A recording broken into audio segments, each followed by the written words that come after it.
Happy Thursday. Hey, YouTube. Happy Thursday. I guess a lot of you have been like me working from home. This is my home office. And that is part of the reason I got quite a few people asking me what are the tips to stay ahead of the competition in this special time. To start off, so today I'm sharing 3 tips, but to start off, I am actually doing a much more in-depth webinar with my business partner collaboration with Jing. She specializes on the mental resilience part, how to better manage my mindset and how to be more positive at this special time. And we're doing a 2-hour in-depth session on the 2nd of April. So do register. I've put the link down below. Do register because the webinar, when you Zoom, there is a limited number of people that can attend. We already have several people signed up, so do welcome. So that will be a more in-depth session of what I'm going to talk about today anyways. So to start off, I guess a lot of you, if you are looking for a job, if you are graduating this year, it's hard. I'm with you. It's not easy. But on the other hand, it's not easy for a lot of people. So we're going through all of this together. So it's sad, but it's not as sad at the same time. First is, I just want to be honest, and a lot of people haven't really mentioned that, but I suppose we're all scared. So we all have feelings. We all have scared or fear.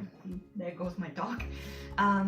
There's a lot of uncertainties that we're facing. I'm sorry, Facebook, if you're shaking a lot. There are a lot of uncertainties that we're facing at this special time.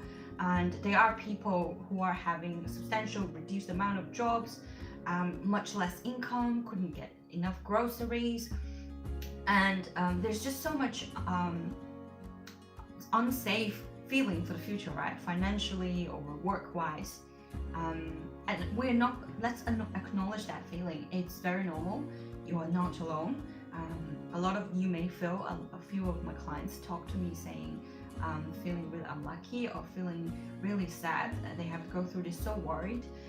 You are not alone. I mean, sometimes just the notion of that you're not alone can make you feel a bit better. If you do need to talk to people, do reach out to talk to people who can better understand your situation, who can be more supportive.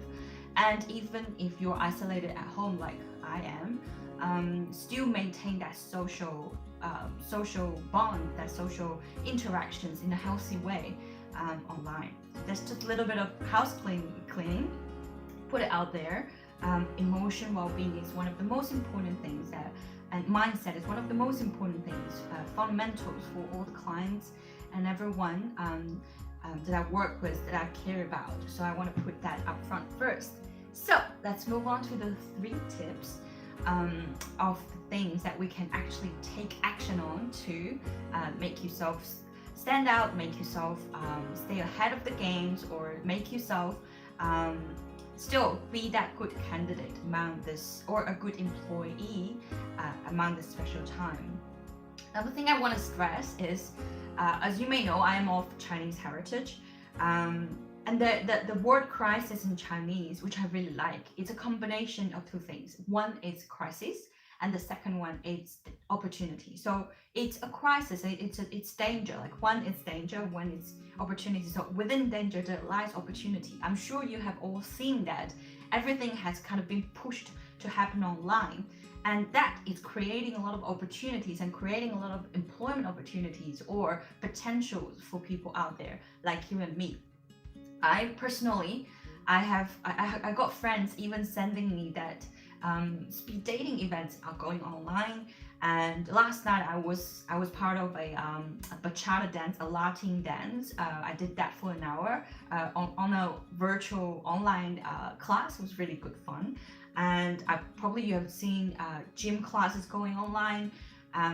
Even painting classes are going online. So everything is going online. Like what I'm doing, a majority of the things that I do are already online, but now we're really rolling out all the workshops online as well, all the supporting programs online as well. And again, like, hey, hello. And again, like I mentioned, so we're sharing a lot more in the free workshop, 2-hour online workshop on the 2nd of April. Do register. So going back to my point, this is a tough time, but there's also a lot of opportunities coming up. And so if you are, the first point that I want to talk about is be flexible and be creative. And this is subject to two groups of people.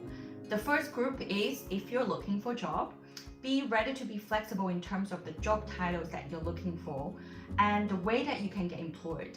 Probably previously you're only looking for, let's say it's a full-time project management job.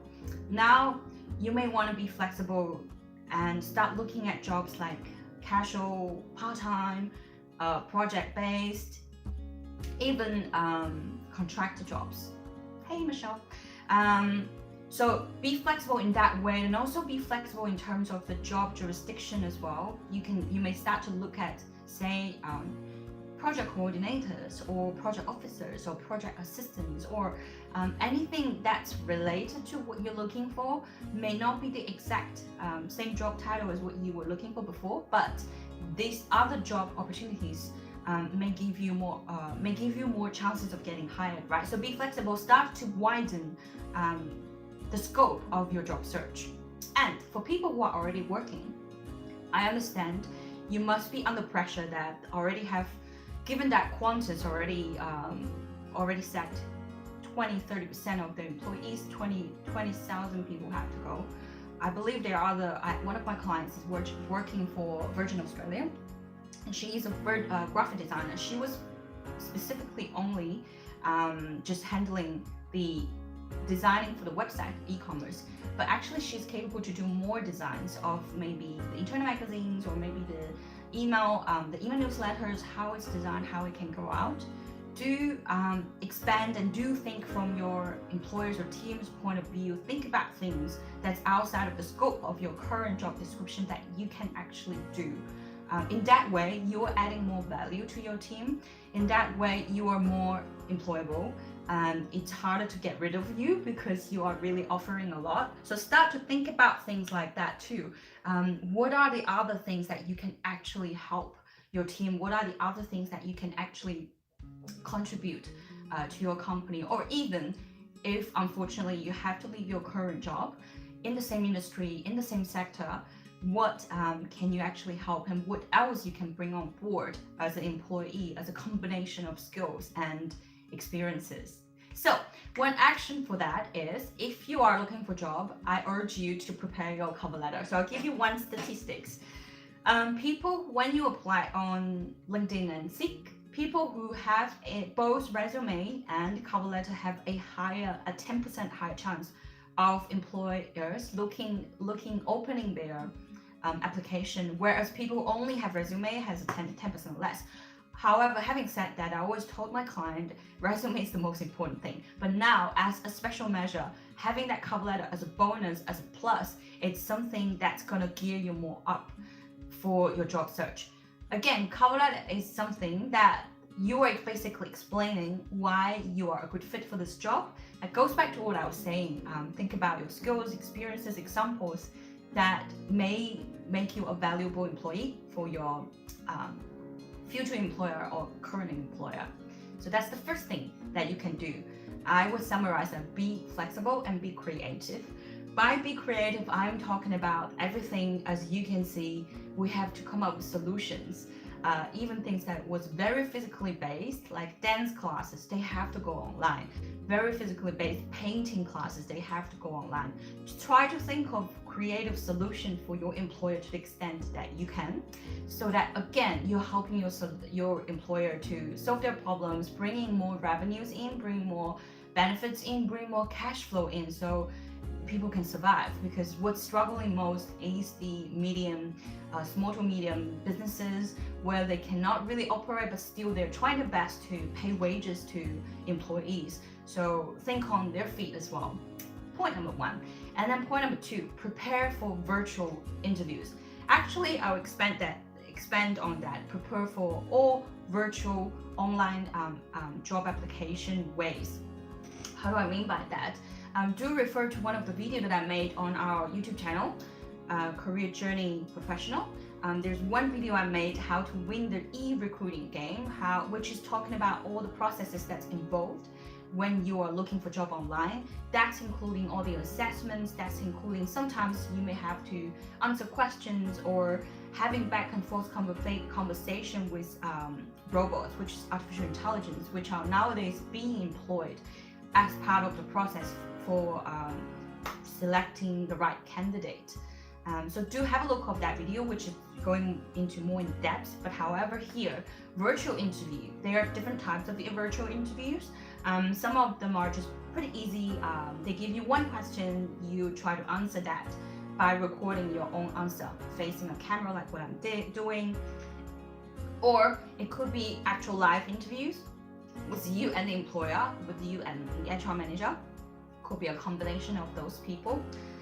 What you want to do here, again, they are a practice guideline that I would want to go through with all our clients or online program. But in a nutshell, I just want to give you something juicy that you can walk away with. Make sure you have your examples and cases, specific examples and cases for the specific kind of skills that your employer is looking for. Again, I'll use one of the common job, which is accountant. So for accountant, 100% I guarantee they were going to ask you something about, are you good at numerical skills? Are you good at paying attention to details? Are you good at, double checking or using certain softwares? These are the things you do want to have your content ready. You want to prepare your story, your examples, and practice. So having that very clear mind in your head, even writing down, it's very different when you are having to speak it out, articulate it in a timed pressure. So having your content, having that practice, and having a very clear structure. A structure is something that's going to help people to remember you. A structure is something that when you talk, you know where you're going to and help people to follow where you are as well. And there are simple things like virtual interview. Do dress up as if you're going to a formal interview. Don't down-dress if you're just home. Still dress formal, shows your respect and shows how much you care about that interview. That's something people always forgot for virtual interviews. And another thing is, after practice, do you ask for feedback? To make sure you're practicing, I actually ask my clients to practice with writing down notes with other people and then write down their feedback. So feedback and practice is definitely going to make you improve a lot in winning chances of virtual interview. But again, I will talk about some other tricks and tips in our webinar on the 2nd of April. So that's the second thing you can do, prepare for virtual interviews. And thirdly, it's upgrade your skills. I'll just give you a hi to Michelle. Upgrade your skills. So these are the things. First, you would need to identify what skills you already have, what you potentially are good at. And again, if you don't know that, it's time to get onto that. That's the first step. And the second step is recognizing that between you and your ideal job, or let's say given this trend of this change that a lot of things are moving online, then you can imagine there are new skills that needs to be acquired. Adaptability, being able to, let's say, deal with changes, managing crisis, or even just fastly changing content onto different platforms, content multiplying. Could be many different skills, depends on the specific job that you're applying for. Identify if there is a gap that you need to improve, and then this is a perfect time for you to study and upgrade that skill. So again, like I said, it could be a certificate, it could be a certain type of skills, it could be a software, it could be a professional knowledge. So this is a perfect time to utilize when you are bound at home. You have to stay home. Opportunity to upgrade your skills, learn more about it, so that you are more geared towards a better candidate when you're looking for that job, or when you go back to job, or when you're still doing your current job. If you are being employed already, you're good at handling different tasks. You can become all-rounder for the given time. Then you have more value as an employee, and it's harder to let you go in that way. So again, one of the videos that I made, it's about transferable skill. Have a look on our channel, how to identify your transferable skill, and also some of the trends, some of the big industries or big trends that will definitely come up during this process for COVID-19, which I can share if it is relevant to you, that you can definitely sharpen your skills, are adaptability, fast learning, are things that's related to robot learning, things that are related to rolling everything online. So online platform integration, e-commerce, internet related healthcare, related gaming industry, all the information sharing online platforms. If these are anything that's relevant to your industry, perfect. This is the time to upgrade that, sharpen that skill, and make it very apparent on your resume, on your LinkedIn. Do upgrade your LinkedIn online as well. Everyone will be online. And there are chances that your resume or your LinkedIn profile will be built a lot more times than before. So you want to make sure that it's really up to date and it's really showing what's needed for them. Cool. So use this time to learn something that's essential for your job. All right, so that's the 3 things. I always say that I want you to walk away with things that you can take action, and action is what's gonna actually make a difference, right? The first thing is cover letter, update your LinkedIn. Second thing, prepare for a virtual interview. Third thing, upgrade your skill. And the part of the third 3 is actually do register the 2nd of April webinar that we're doing, the online 2-hour class doing. It's free, but they are limited number because of the software we're using. So I hope that has answered some of the questions that got asked recently by my clients, and I do wish you all the best. It is a time that's difficult, but it's also exciting at the same time. Stay positive and all the best for your career and life. Do reach out to us. Do let us know how you think. What do you think you need help for? And maybe we can address that in the webinar as well. Otherwise, I'll see you in the webinar. All the best. See you. Bye.